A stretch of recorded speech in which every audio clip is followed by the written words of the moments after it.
King Charles' final duty as Prince of Wales on the day the late Queen died.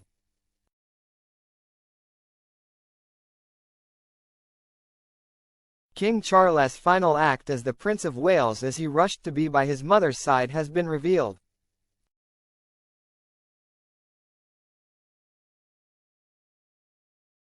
Charles had received a phone call from his sister Princess Anne urging him to immediately return to Balmoral on the morning of the 8th of September. And at 9:30 a.m., he and wife Camilla boarded a helicopter to make the 150-mile trip from Ayrshire, where he has been carrying out official duties.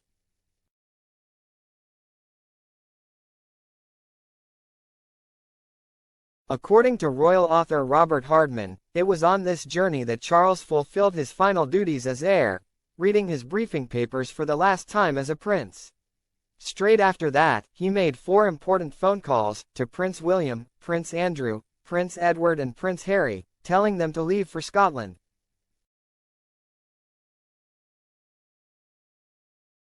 Charles arrived at nearby Burkall, his and Camilla's homely retreat, before 10:30 a.m. and then borrowed a Land Rover from a staff member in order to drive to Balmoral, where they were able to spend an hour at the Queen's bedside.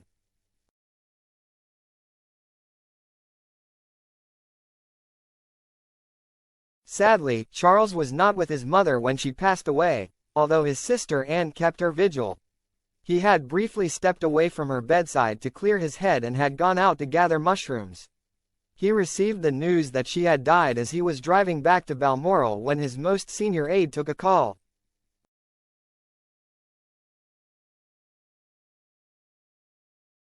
Charles pulled over and was addressed for the first time as Your Majesty, signaling he was now king.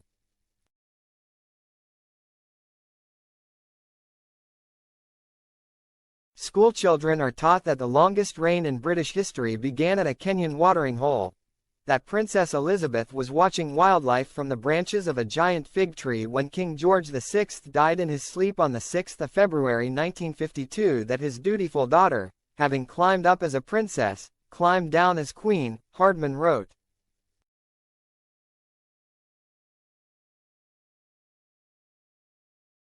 History will record that, 7 decades later, on the afternoon of the 8th of September 2022, her son and heir was on an unmarked Scottish country road, at the wheel of his car, when he was first addressed as Your Majesty.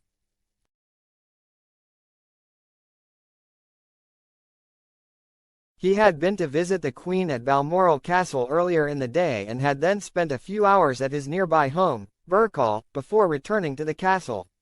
In the manner of his late mother, he had climbed into the car as both Prince of Wales and Duke of Rothesay, his title when in Scotland.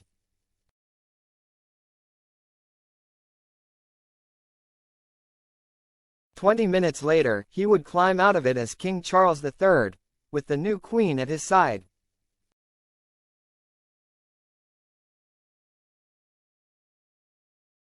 It would later transpire in the Queen's official death certificate that she had passed away at 3:10 p.m. on the 8th of September. Buckingham Palace announced at 12:50 p.m. that Prince William, Prince Andrew, Prince Edward and Sophie had started to make their way to Scotland at 12:50.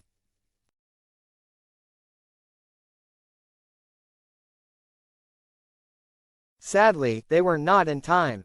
They landed at 3:50 p.m., 40 minutes after her death. With William at the wheel, they drove to Balmoral, arriving at 5:06 p.m.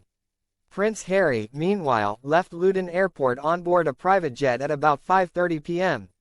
He was still in the air when the announcement of the Queen's death was made at 6:30 p.m.